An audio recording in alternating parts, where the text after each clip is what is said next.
पुनर्जन्म हुआ है, तेरा पुनर्जन्म हुआ है और समाज के कुछ करने के लिए तुझे फिर से मौका मिला है, फिर से मौका मिला है। साहब ने हमें शिक्षित होना सिखाया, मान्यवर काशीराम ने हमें संगठित होना सिखाया, लेकिन हमें संघर्ष करना किसने सिखाया?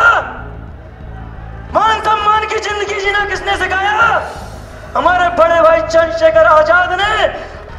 लेकिन साथियों, उसके लिए हमें अपनी सरकार बनानी पड़ेगी और सरकार बनाने की जिम्मेदारी भी भीम आर्मी के कार्यकर्ताओं को सबसे ज्यादा निभानी पड़ेगी। इतना ताकतवर जोड़ने की कोशिश करूंगा कि भीम आर्मी में हर तरफ पासी समाज के लोग दिखाई देंगे।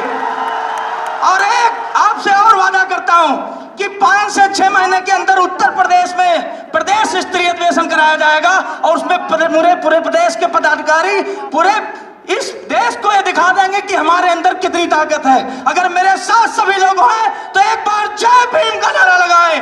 जय भीम, जय भारत, जय संविधान, जय मंडल, जय जोहर। लगभग 5 जिलों में दोबारा सा कार्यकारिणी गठित कर दी गई है। हमारे बीच में चंपावत से, पिथौरागढ़ से और बागेश्वर से, उधम सिंह नगर से, हरिद्वार से, देहरादून से साथी चलकर आए हैं। लेकिन आपसे वादा करते हैं कि जिस प्रकार से आपने भीम आर्मी की कमान विश्वास के साथ में हमारे साथियों के हाथ में दी है, हमारे हाथ में दी है, तो पहाड़ का ऐसा कोना नहीं बचेगा जहां भीम आर्मी का डंका नहीं बजेगा।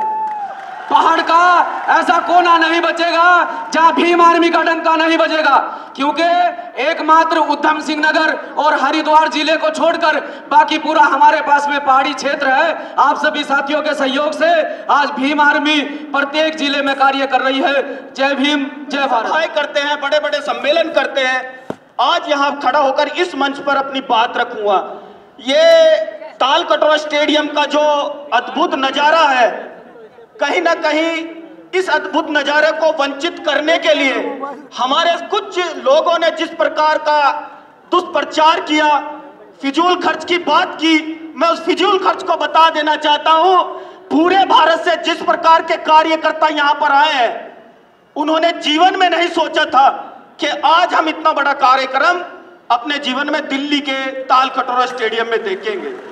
अपने घर से आए हैं। मैं जब घर से चला, मैंने सोचा होगा पता नहीं क्या होगा, वहां पंखे लगे हुए होंगे, गर्मी होगी, वहां पता नहीं कैसा नजारा होगा। लेकिन जब एंट्री करी, जब एसी की हवा लगी, तो महसूस हुआ कि मेरे नेताओं ने उन गरीब कार्यकर्ताओं को इतने बड़े मंच पर लाकर खड़ा कर दिया कि आज वो महसूस कर रहे हैं कि मेरे नेता एक कार्यकर्ता को भी उतना ही सम्मान देते हैं जितना अपने आप को देते हैं। तो मैं लेकिन साथियों, उसके लिए हमें अपनी सरकार बनानी पड़ेगी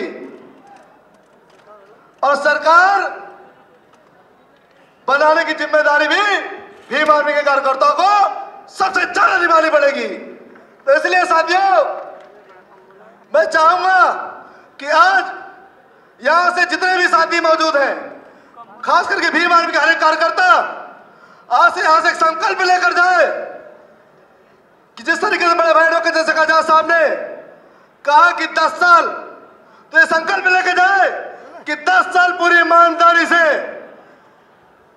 सामाजिक परिवर्तन करके और आजाद समाज पार्टी के माध्यम से एक बड़ा राजनीतिक परिवर्तन करना है।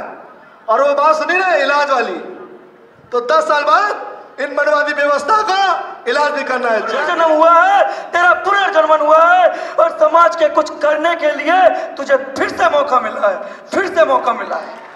फिर मैंने ठाना मेरे प्रदेश में, मैंने अपने जिले में कार्यकारिणी को बदलाव करने के लिए निर्णय लिया और 17 जिलों में जाके कार्यकारिणी को पुनः मैंने निर्माण किया।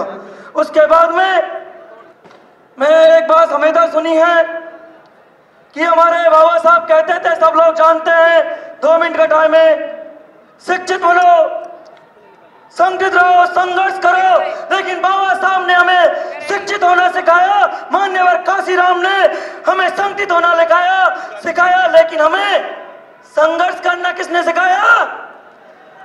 मान सम्मान की जिंदगी जीना किसने सिखाया? हमारे बड़े भाई चंद्रशेखर आजाद ने। और उनके जो असूल चले थे बाबा साहब के, शिक्षा से शुरू की थी, जो बाबा साहब ने कहा था शिक्षित बनो। भीम आर्मी ने सबसे पहले अपनी शुरुआत इन भीम पाठशालाओं से की, जो बाबा साहब ने कहा सबसे पहला नारा था शिक्षित बनो, और संघर्ष पे जाके खत्म किया और मान सम्मान की जिंदगी और स्वाभिमान की जिंदगी जीना हमें सिखा दिया। उनके साथ साथ संगठित होना तो आज हम यहाँ पे आप लोगों को दिख रहे हैं, जिसमें तमाम प्रदेशों के लोग, तमाम जिलों के लोग, तमाम विधानसभाओं के लोग आज एक मंच पे है। तो वो कहीं ना कहीं ताकत भीम आर्मी भारत एकता मिशन की है, जो 7 साल में मेहनत की है। मैं वादा करता हूँ अब हमें 1.5 साल में उनसे डबल मेहनत करनी होगी। क्रांतिकारी जय भीम, जय भारत, जय जवान, जय किसान, जय संविधान। मैं ब्रजलाल धानुक पूर्व जन्म से तुम्हारे बाबा, तुम्हारे बड़बाबा, तुम्हारे बड़बाबा के बड़बाबा ये करके आए हैं। You know what Dhanuk, you will also do that the same thing. और हम कौन है? हम हैं ईश्वर के दूत, हम कहे के दलाल, वो बटपा। किसने कहा तुम ईश्वर के दूत? क्यों? किताब में लिखा है, धर्म ग्रंथ में लिखा है। अरे धर्म ग्रंथ किसने लिखा? वो तो मेरे ठाकुरदा ने लिखा है। ठाकुरदा you know grandfather, their grandfathers have written that they are the leaders, they are the ईश्वर का दूत है। इसी बटपड़ी को समझना पड़ेगा। हजारों साल से वो हमारे ऊपर अत्याचार कर रहे हैं, हमको शोषण कर रहे हैं, हमको शासन कर रहे हैं। आज भी वही हमारे जगह में उनको सबसे पहले शत्रु, एनिमी अगर you have identified, you have to remove him from his temple of power. We have to do that. अभी जो आंदोलन, मैं 7 नवंबर लास्ट टाइम लखनऊ में आया था, वहाँ का जो जनसभा देखा है, और इन द मेन टाइम कितना करीब 8 महीने के बाद जो देख रहा हूँ, I think time is not very far. मेरा उम्र करीब 76 है। I dream to live for another 7 years। By 2029 I hope our dream will be fulfilled. Let us do our best. किसी ने जैसे कह के गया है, ऐसा कोई कोना, कोई कॉर्नर कंट में नहीं होना चाहिए जहां पर भीम आदमी का डंका नहीं आएगा। जय भीम। नेशनल दस्तक की आपसे गुजारिश है कि अगर इसको बचाना चाहते हैं तो नेशनल दस्तक को सब्सक्राइब करने के लिए रेड कलर के सब्सक्राइब बटन को दबाएं, फिर बेल आइकन की घंटी दबाएं। नेशनल दस्तक को बचाने के लिए बहुत जरूरी है कि हर खबर को शेयर करें, लाइक करें, कमेंट जरूर करें।